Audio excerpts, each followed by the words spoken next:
Hello WhatsApp guys, কি অবস্থা সবার? ইটস মি জিসান আর আপনারা দেখতেছেন জিসান খান সস্তা ব্লগ। তো আজকে আমি বহুদিন পরে আবারও চলে আসছি আচার্য প্রফুল্ল রায় বাসভবনে। তো আজকে ওনার বাসভবনটি ঘুরে ঘুরে দেখাবো এবং বেশ কিছু তথ্য আপনাদের সাথে শেয়ার করার চেষ্টা করব। তো চলুন পুরো এরিয়াটি ঘুরে দেখা যাক। প্রথমেই আপনাদেরকে স্যার আচার্য প্রফুল্ল চন্দ্র রায়ের বাসভবনের লোকেশনটা বলে দেই। এটার লোকেশনটা হইতেছে গিয়ে খুলনা জেলার পাইকগাছা থানার আওতাধীন লালুলিয়া ইউনিয়নে। তো আপনারা বাইরে থেকে যদি কেউ আসতে চান সেক্ষেত্রে প্রথমে খুলনাতে আসবেন, খুলনা থেকে পাইকগাছাতে আসবেন এবং পাইকগাছাতে এসে এখানকার যে কারো কাছে জিজ্ঞাসা করলেই আপনাদেরকে রাস্তা দেখিয়ে দিবে, বা যে কোনো একটা ভ্যান বা অটো হোক যাই হোক আপনারা রিজার্ভ করে নিয়ে এখানে চলে আসতে পারবেন।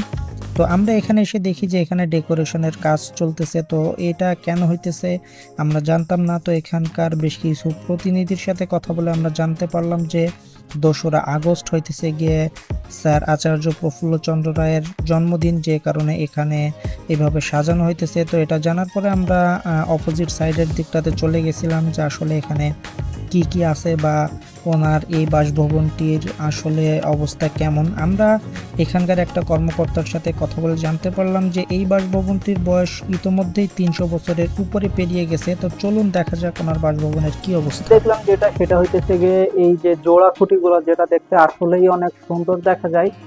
আর এমন জোড়া খুঁটি এখানে অনেক জায়গাতেই ব্যবহার করা হয়েছে, যেগুলো আমরা দেখতে পেলাম। আর ওনার এখানে কর্মরত যিনি ছিল ওনার সাথে কথা বলে জানতে পারলাম যে এই ভবনটির বয়স 300 বছরেরও উপরে হয়ে গেছে। আর উপরের ছাদগুলো আমরা দেখতে পাইতেছি খুবই জরাজীর্ণ অবস্থা।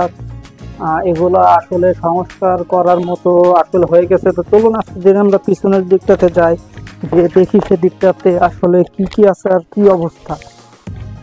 তো এটা আসলে মূলত সদর মহলের প্রবেশদ্বার, যেটা সেটা এখানে ভিতরে একটা মন্দিরও আছে। মন্দিরটি সিসি ক্যামেরা দ্বারা নিয়ন্ত্রিত। এখানে পোস্টার দিয়ে অ্যাটাচ করে বলে দেওয়া আছে, মানে নির্দেশিকা যেটাকে বলে। তো এটা হইতেছে গিয়ে ভিতরের যে মেন প্রবেশদ্বার সেটি। তো আমরা বিশেষ অনুমতিক্রমে আপনাদেরকে দেখানোর চেষ্টা করব। আর যাই হোক, আমরা এখন আস্তে ধীরে পিছনের দিকটাতে যাই। আমরা এখানে সৌভাগ্যবশত চলে গেছিলাম 1 আগস্টের দিনে। এখানে যে আমরা জানতে পারছি যে 2রা আগস্ট স্যার আচার্য প্রফুল্ল চন্দ্র রায়ের জন্মদিন, যেটা জেনে আমরা আসলে মনে মনে অনেকটাই খুশি হয়েছিলাম।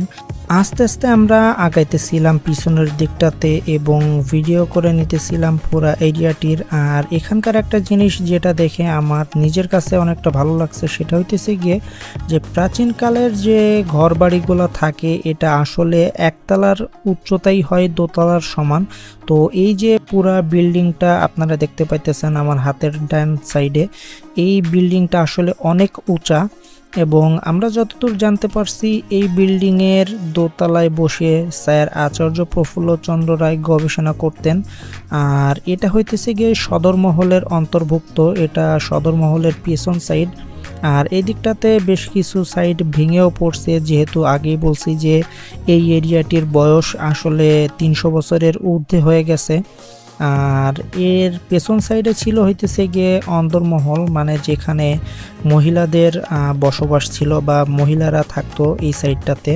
আর সামনের যে সাইডটা আপনারা দেখতে পাইতেছেন এটা হইতেছে গিয়ে সদর মহলের অন্তর্ভুক্ত। আর পেছনের যে সাইডটা আপনারা দেখতে পাইতেছেন এটা হইতেছে গিয়ে অন্দরমহলের অন্তর্ভুক্ত। তো এটা হইতেছে কি অন্দরমহলের এরিয়া। আর আমার সামনেই রয়েছে অন্দরমহল, যদিও অন্দরমহলের একটা সাইড অলরেডি ধসিয়ে পড়ে গেছে।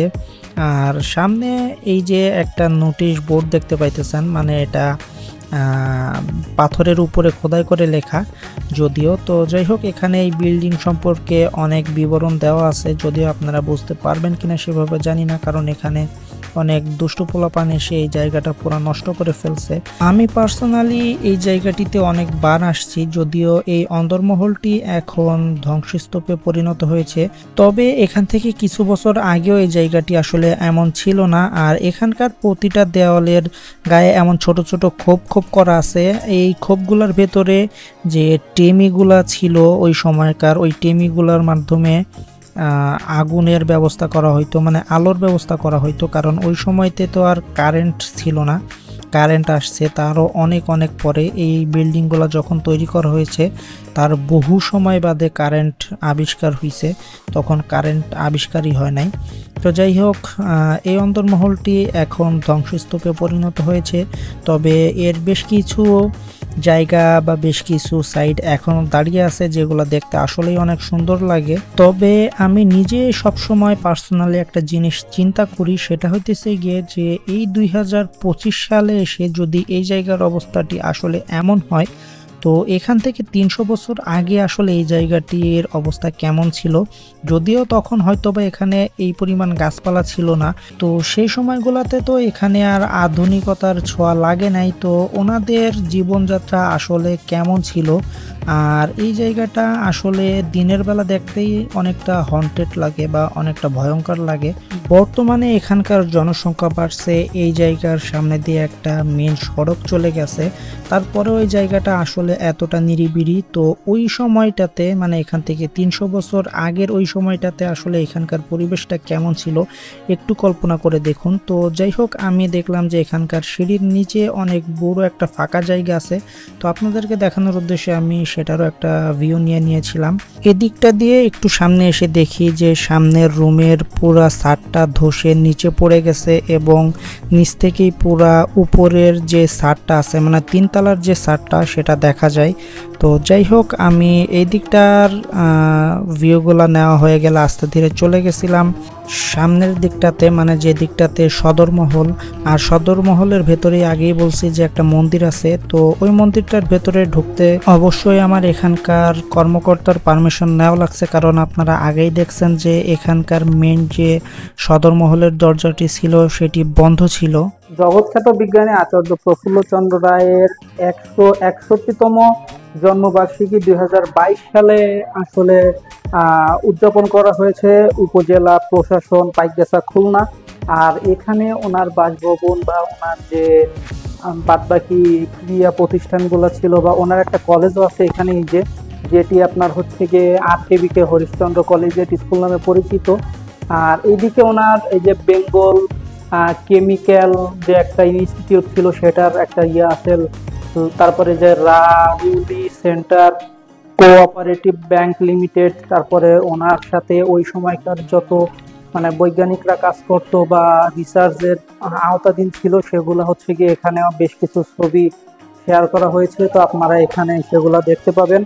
আর 2রা আগস্ট হচ্ছে গিয়ে ওনার জন্মবার্ষিকী, যেটা আমরা জানতে পেরেছি ইতিমধ্যেই। তো ওনার জন্ম বার্ষিকী বা জন্মদিন উপলক্ষে একটা অনুষ্ঠান প্রতি বছরই এখানে মানে উদযাপন করা হয়, তো সেটার বেশ কিছু কার্যক্রম চলতেছে সামনের দিকটাতে।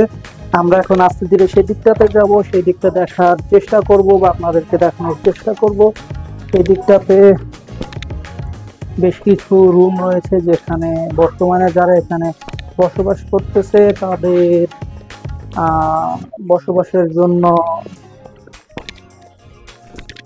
প্রস্তুত করা হয়েছে। এখানে বেশ কিছু সরঞ্জাম রয়েছে, বেশ কিছু রুমের দরজা দেখলাম এখানে খোলা রয়েছে। গাইজ, এই এরিয়াটি বা এই মন্দিরটার ভিতরে কিন্তু আসলে দেখার মতো অনেক কিছুই রয়েছে, আর যেটা দেখে আপনার আসলেই অনেক ভালো লাগবে।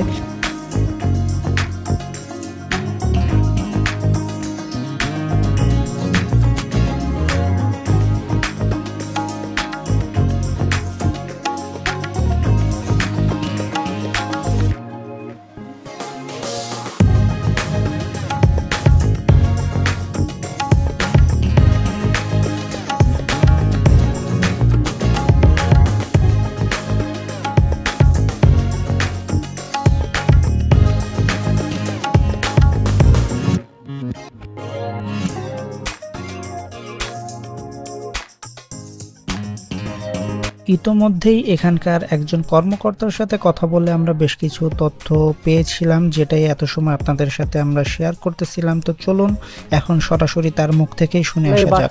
স্যার ওঠার কোনো অপশন মানে এমনি কোনো সিঁড়ি? মানে সিঁড়ি আছে কিন্তু ওঠা নিষেধ, মানে ভাঙি সিঁড়ি পড়িয়ে যাবে। ও আচ্ছা আচ্ছা, মানে ওই সাইড দিয়ে বোধহয় সিঁড়ি আছে। আচ্ছা, আপনি এখানে কতদিন যাবত কর্মরত আছেন? 2008 সালে আছে। 2008 সালে এখানে আসছেন। আপনার দেশের বাড়ি কোথায়?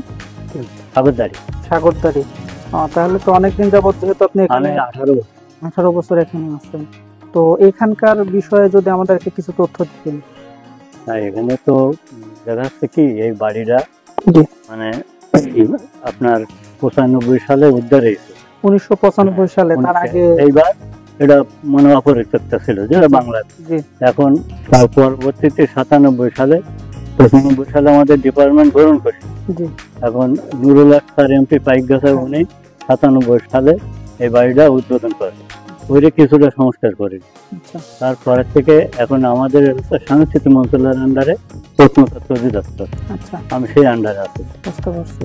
এটা তো আচার্য প্রফুল্লচন্দ্র রায়ের বাসভবন ছিল। আমাদের পিসিরাই উনি গবেষণা করছেন উপরে ওই রুমে, জি এখন ভেঙে চুরি পড়ে যাচ্ছে, এক জায়গায় পা দিলে আরেক জায়গায় পড়ে যাচ্ছে। বুঝতে পারছি, মানে এটা তো 100 বছরের ঊর্ধ্বে চলে গেছে না? যে 300 বছর 300 বছর বয়স হয়েছে। পিছনে যে অন্দরমহল তো এক সাইডে ধরতে ওই পড়ে এক গেছে। বছর পড়ে গেছে ওরা। এখন এই আগামী কালকে আপনার 2 আগস্ট না জন্মদিন জি মানে পালন হয়। আচ্ছা, এখন ওই দেখা যাচ্ছে সকাল থেকে সন্ধ্যা পর্যন্ত সাংস্কৃতিক অনুষ্ঠান হয়ে তো এই জন্য বোধহয় সামনে ওই যে ওই যে decoration। হ্যাঁ হ্যাঁ হ্যাঁ অনুষ্ঠানের একটা এখন এই আছে এখানকার কাহিনী।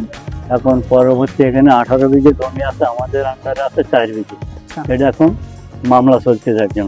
মানে বাদ বাকি জমি নিয়ে মামলা চলতেছে। তো মানে এটার কে মানে কোনো সুরাহা এখনো হয় নাই? না। ওনার সাথে কথা বলা শেষ করে আমরা আস্তে ধীরে আবারও চলে গেছিলাম সামনের দিকটাতে, যেখানটাতে আসলে ডেকোরেশনের কাজ চলতেছে ওদিকটাতেই। আর এদিকটাতে একটা ওনার টাইলস দিয়ে মূর্তি বানানো রয়েছে, যেটা আসলে আপনাদেরকে দেখানো হয় নাই।